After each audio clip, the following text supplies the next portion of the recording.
Bonjour tout le monde! Je partageais ce matin dans mon groupe client des trucs pour savoir combien de gouttes d'huile essentielle on doit mettre dans une bouteille quand on fait un vaporisateur maison, quand on fait des recettes à la maison écologique. Bon, là, ça m'a donné l'idée de vous partager un peu de l'information à ce propos parce que je vois souvent des erreurs circuler sur des recettes do-it-yourself faites à base d'eau et d'huile essentielle. Il faut faire attention, il y a quand même des mesures de précaution qu'on doit prendre. Donc aujourd'hui, je vous partage la recette que je voulais faire justement ce matin. C'est un concentré à base d'huile essentielle que je vais utiliser pour faire mon ménage de la maison. Et c'est correct comme ça. On peut utiliser seulement des gouttes pures d'huile essentielle sur une guenille mouillée par exemple. On peut en mettre dans l'eau de notre vaisselle pour laver les planchers dans le lavabo. On peut en mettre dans la cuvette des toilettes, etc. dans le lavage. Bon, ça c'est la règle numéro 1. C'est super facile. Vous faites un concentré et vous l'utilisez dans le ménage. L'autre chose, c'est qu'on veut, il y a des gens qui veulent faire des vaporisateurs nettoyants. On connaît ça. Moi aussi, personnellement, j'aime vraiment ça. Oh, je vais regarder les commentaires. OK. Donc, si vous avez des commentaires, je vais essayer de les voir pendant le direct. Si vous avez des questions, je vais vous inviter, pendant que je suis là, je peux vous répondre aux questions. Mais sinon, si je ne les vois pas, allez me les poser quand je vais republier le direct sur ma page. Allez les inscrire sous la publication et je vais pouvoir vous répondre. Parce que là, après, une fois qu'il sera publié, je ne verrai plus vos commentaires ici. Donc, la recette, je vais vous expliquer tantôt simplement quoi faire si vous voulez faire un spray à base d'huile essentielle.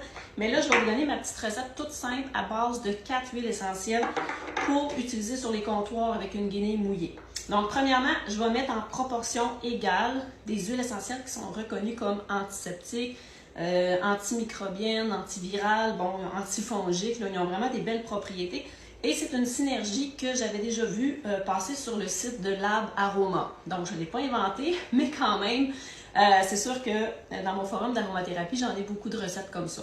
Alors, le pamplemousse rose, on va mettre, là, je ne vais pas en mettre beaucoup, là, parce que je ne veux pas vous tenir pendant trop longtemps, une dizaine de gouttes.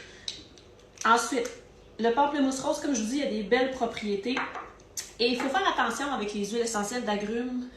C'est bon environ 1 an, 2 ans, 3 ans si elles sont bien entreposées. Donc, si vous avez des huiles essentielles d'agrumes que ça fait plus longtemps, qui sentent encore bon, on ne recommande pas de les mettre sur la peau, de les utiliser dans les soins corporels, mais vous allez pouvoir les passer dans votre ménage. Fait qu'on récupère, on économise et ça nous fait sauver des sous, on aime ça. Alors ensuite, on fait la même chose avec l'huile essentielle de citron. Là, je vais en mettre une dizaine de gouttes.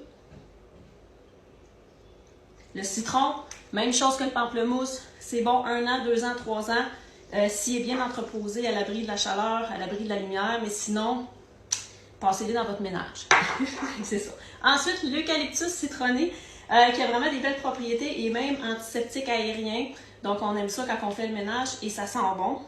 10 gouttes d'eucalyptus citronné. Oups, ça a coulé à côté, c'est pas grave. Je vais l'essuyer tout de suite avec mon linge. Ça sent juste très bon dans la cuisine. Et on termine avec la citronella. C'est le Cymbopogon winterianus. Il ne faut pas se tromper avec d'autres citronella. Il y a plusieurs. Fiez-vous toujours au nom latin. Donc, moi, dans ma recette, c'est le Cymbopogon winterianus. Donc, la citronella, je vais mettre 10 gouttes. Et la recette va être finie. Donc, comme je disais au début, qu'est-ce qu'on peut faire avec ça? On peut le mettre, là je vais mettre le petit bouchon pour bien brasser. Ça sent vraiment bon. C'est un concentré qui est bon tout le temps, mais faites pas des grosses quantités quand même. Puis on veut pas un volume trop, je sais pas si vous voyez, on veut pas trop d'air dans la bouteille. Plus qu'il y a de l'air dans la bouteille, plus que les huiles essentielles peuvent s'oxyder, donc utilisez-le rapidement. Mais comme je vous dis, on en met partout, on en met une goutte sur les comptoirs, sur une guenille pour nettoyer, dans la cuvette, dans la salle de bain, dans la laveuse avec le vinaigre, l'assoupissant. Donc, il y a vraiment plusieurs façons d'utiliser ce concentré-là. Donc, j'ai récupéré une bouteille vide d'huile essentielle pour le faire. Alors là, c'est le temps de faire un vaporisateur. Tout le monde veut des recettes de vaporisateur. Ce qu'il faut savoir, c'est dès qu'il y a de l'eau, vous devez absolument mettre un conservateur comme le Germal Plus que j'ai ici. un conservateur qui est fait pour, qui est soluble dans l'eau et qui va être efficace à un degré de pH assez élevé. Donc, c'est important. Pourquoi? Parce que l'eau est porteur de, même si vous prenez de l'eau distillée, de l'eau filtrée, on est dans les maisons, il y a des bactéries dans l'air. Vos bouteilles ne sont pas passées à l'autoclave non plus à la maison. C'est impossible d'aller chercher une aseptisation comme dans les salles blanches, par exemple. Donc, ça prend absolument un conservateur si vous voulez prendre de l'eau. Sinon, votre spray va être bon une journée ou deux. Fait que c'est correct de faire des vaporisateurs avec de l'eau, des huiles essentielles. Il va falloir shaker parce que ça ne se mélangera pas. Et si vous passez votre bouteille dans la journée même, il n'y a pas de problème. Mais sinon, ce qu'on recommande, c'est d'ajouter toujours un tiers de volume en alcool. Si possible, aller chercher de l'alcool près de 95%. C'est sûr que là, à la SAQ, ça fait longtemps que je ne suis pas allée. Moi, c'est de la 94% et c'est quand même plus difficile à trouver. Donc, sinon, tenez-vous au moins avec un peu d'alcool de 70% et plus. Mais c'est sûr que c'est dispendieux. Fait qu'on met le tiers de la bouteille en alcool, on remplit avec de l'eau et on ajoute notre conservateur en même temps que nos huiles essentielles. Ça, c'est une façon de faire. Ça ne sera pas nécessairement parfaitement solubilisé, donc on va shaker également la bouteille. Et à la place de l'alcool, si vous voulez que ça coûte moins cher, vous pouvez prendre le bon vieux vinaigre blanc. Le vinaigre, par contre, c'est sûr que ça sent. C'est pas tout le monde qui aime ça. Vous pouvez mettre des pelures d'agrumes, vous pouvez l'aromatiser avec du romarin, par exemple. Il y a plusieurs façons, mais ça va toujours quand même les gens qui sont sensibles à l'odeur de vinaigre. Mais remplir à peu près le tiers. Mais comme il y a encore de l'eau dans votre bouteille, comme je vous dis, ça vaut la peine de vous procurer du Germal Plus. Si vous voulez en faire, qui va durer plus que 2 jours, puis si vous voulez en faire souvent. Mais sinon, restez avec la méthode que je vous ai expliquée au début. Faites un concentré avec juste des huiles essentielles. Vous tenez ça en dessous de votre lavabo, soit de salle de bain, de cuisine. Comme ça, c'est toujours bon. Ça sent très très bon, ça sent la fraîcheur. Et on peut en mettre dans un diffuseur également.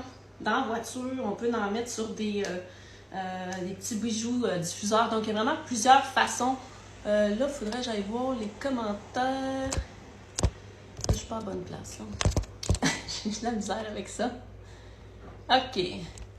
Je vois pas les autres commentaires. Donc, si vous avez des questions, comme je vous dis, quand la vidéo va être republiée sur ma page, allez les poser sous la vidéo, puis ça va me faire plaisir de vous répondre.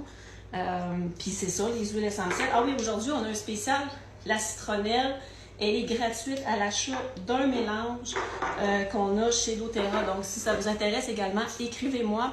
Le plus simple, c'est de communiquer avec moi sur mon Instagram parce que c'est plus facile pour moi de voir vos messages. Donc, c'est ça. Sinon, le lien est sous ma bio. Vous pouvez me rejoindre en tout temps également. Donc, je vous remercie. J'espère que vous avez appris des choses, que ça va vous être utile. N'oubliez pas, si vous mettez de l'eau, ça ne se garde pas plus que 2 jours. Sinon, ajoutez un conservateur selon la proportion qu'ils vont demander. Là, je peux vous donner des proportions. J'ai oublié de vous le dire. Si vous voulez faire un spray, par exemple, avec 500 ml total, vous allez mettre environ 170 ml d'alcool, 70%, 94%, et vous allez rajouter une vingtaine, trentaine de gouttes d'huile essentielle. Encore là, ça dépend de vos goûts. Il n'y a pas vraiment de recette exacte.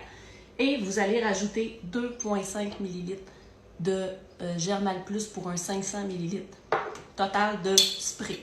Comme ça, votre spray va se conserver plusieurs jours sans problème. Parce que qu'est-ce qui arrive, c'est qu'on ne verra pas qu'il y a des contaminations dans votre bouteille. Ça va peut-être sentir bon, mais on ne veut pas vaporiser un petit bouillon de culture bactérienne fongique dans votre maison. On veut faire le ménage, on ne veut pas en rajouter. Donc, c'est important de faire des choses sécuritaires. Il y a beaucoup de recettes do it yourself qui existent. Malheureusement, les gens copient plein de recettes qu'ils voient passer, mais il n'y a pas vraiment de sécurité d'usage avec ça. Donc, faites attention. C'est le fun des recettes maison, mais contaminez pas plus votre maison. Donc, je vous souhaite une belle journée. N'oubliez pas d'écrire des commentaires quand je vais republier la vidéo. Merci tout le monde.